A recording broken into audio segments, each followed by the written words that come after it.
Hello, hello, this is Joe from Nerd in Korea. So we are continuing, or finishing I should say, our budget Merfolk series, and we're looking at the Kindred Support. So the Merfolk that really help out other Merfolk. So what are we covering?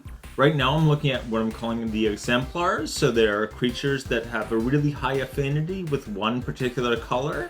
So for black I'd say rat, red goblin, green elf, blue merfolk, which is what we're finishing right now. Next up is Leonin for white. So what about merfolk? Again, their main color is blue. They have 4 main strategies. We did a video on each one of them already, so if you want to see those, there they are. This is the 6th video of the Merfolk series. We're looking at Merfolk that are ideal in Kindred decks. So this actually, I'm going to do a budget one, and that's what it is Merfolk Kindred budget deck. So what do I mean by budget? I mean $2 or less, and I'm using the TCG market value. Not a sponsor, not at all, no.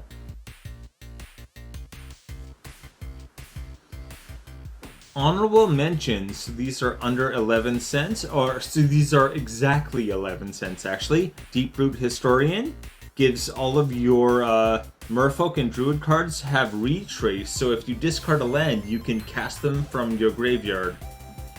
Very, very good, especially mid to late game. If you've got some card draw, you're going to have extra lands, you might as well turn those lands into creatures, basically. Deeproot Elite, whenever another Merfolk enters the battlefield under your control, put a +1/+1 counter on target Merfolk. So that's really important. About this effect is that it does not have to be the Merfolk that comes into the battlefield. It can be any Merfolk on the battlefield when you cast a Merfolk. So it just is a really nice, you can kind of put it wherever you want kind of thing. And Marrow Rejay, or Regery, other Merfolk you control get +1/+1, nice Anthem effect. And whenever you cast a Merfolk spell, you may tap or untap target permanent. That may not sound super powerful, but especially the untap, you can get a lot of use out of with Merfolk, that's for sure. So honorable mentions, again, I'm doing 2 because I could not make up my mind. There's just too much, there's too much. Even I cut some things that I was like, I really don't want to cut that, but anyway. So our second, these are honorable mentions, these are all under 19 cents.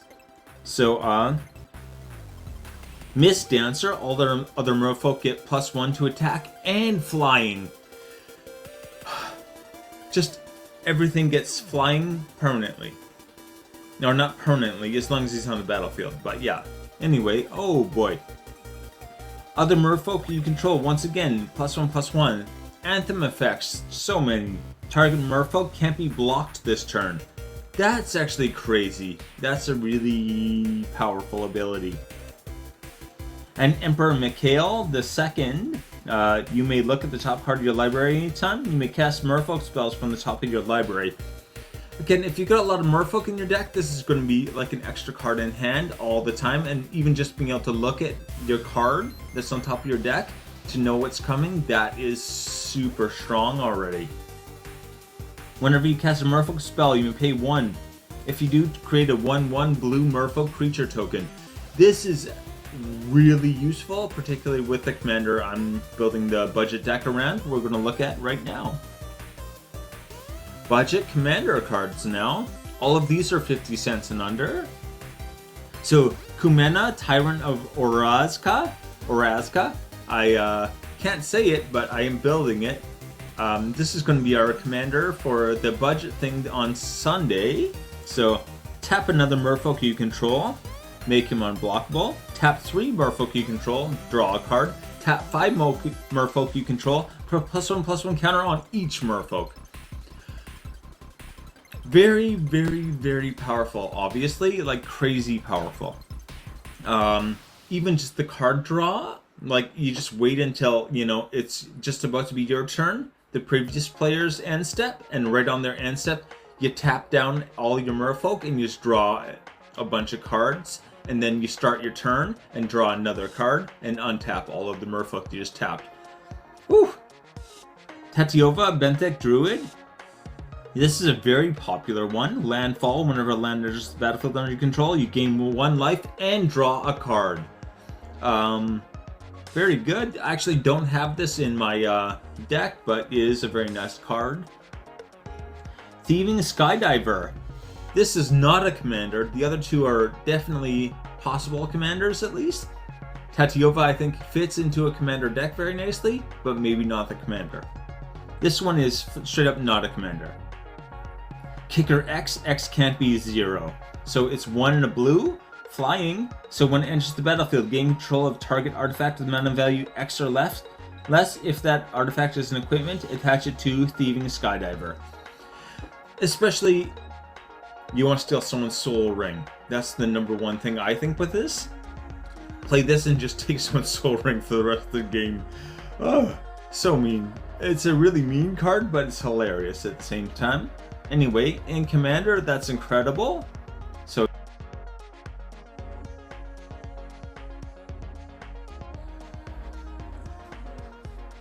Kopala, Warden of Waves, they have weird names. Again, okay, so this is 1 blue.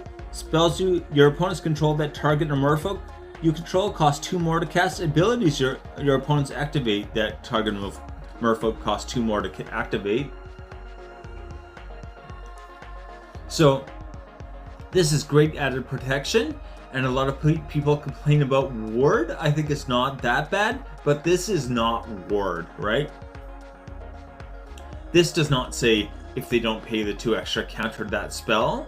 That's the part that lets people get around ward, where you can just play a spell that can't be countered, and then boom, you're all good, right?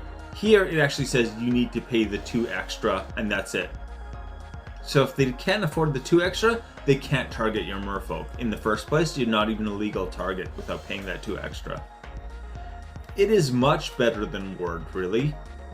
Most of the complaints about ward don't apply to this guy's ability. But anyway, 18 cents.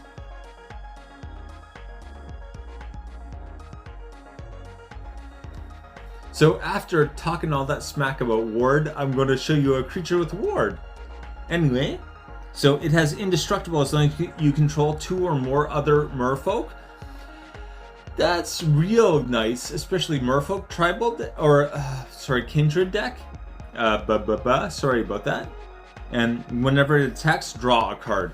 So she gets indestructible, and then anytime she attacks, not does damage or anything, just attacks, draw a card.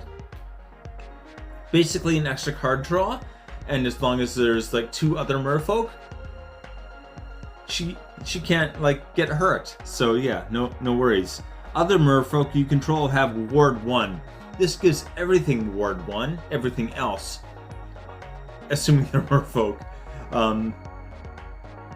Again, ward, I think people dislike it. I think more than it deserves. Ward is flawed, but it's better than nothing. That's what I always say, is that it is pretty decent. Ward 1 is meh, but it's still something. It's enough for people to go, oh, maybe I'll do something else rather than pay the extra mana. That's really all it is. It's a disincentive, right? 39 cents.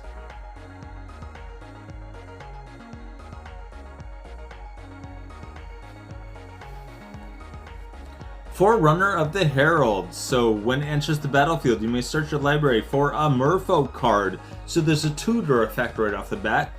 Then shuffle your library and put that card on top of it. So it doesn't go to hand and it doesn't go to the battlefield. It goes to the top of your library. Okay, one sec here.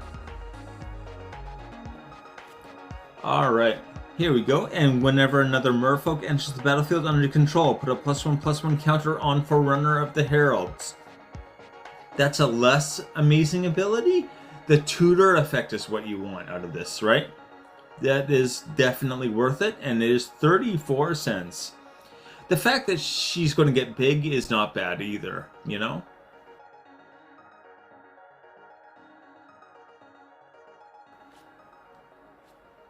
Hawkball of the Surging Soul. I think Hawkball is a fun name. It's almost sounds like it could be a Korean name, but ending with ball is not good because like the Korean version of the F word ends with ball. So that would probably not fly. Anyway. Yeah. At the beginning of combat on your turn, each Merfolk you control explores. Again, sorry, this is 2 in Simic, so it's green, 2 green blue. And again, explores is you reveal the top card of your library, put that card into your hand if it's a land, otherwise you put it into the graveyard. Whenever he attacks, you may put a land from your hand onto the battlefield or onto the battlefield. It just says onto the battlefield. I thought it was tapped. Oh wow, that's even better. If you don't draw a card. So if you don't have the land in hand to play, usually that's like something like Growth Spiral, where it lets you play an extra land. If you don't have the land, it's kind of not worth casting. Here, if you can't play the land, you're going to be just drawing another card. It's almost like a win. It's a win-win, yeah. Anyway, he's kind of a ramp engine. It's only 1 extra land per turn, but that's really not bad, and it's also guaranteeing you hit those land drops. You want to hit the land drops first before you worry about ramp. Worry about making sure you just get the first land down. Anyway, 50 cents.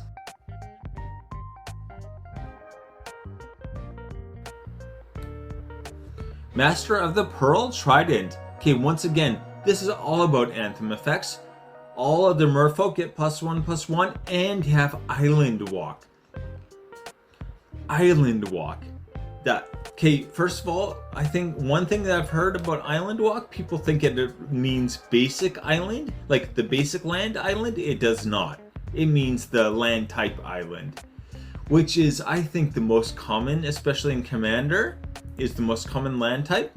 Like the Triomes, if they have island as one of their land types, that's good for Island Walk. So also there's a lot of other Merfolk that can make lands into islands, so it makes it easy for you to like just automatically get through. Remember, Island Walk means if they have an island, they can't be blocked, right?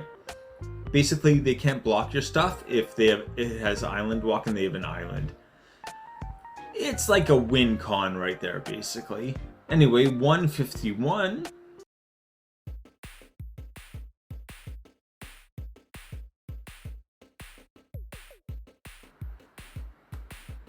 The List. Coppola, Warden of Waves, is 18 cents. Civiloon, I guess, of Sea and Sky is 39 cents. Forerunner of the Heralds is 34 cents. Hawkball of the Surging Soul is 50 cents. And Master of the Pearl Trident is 151. Alright, thanks. Take it easy.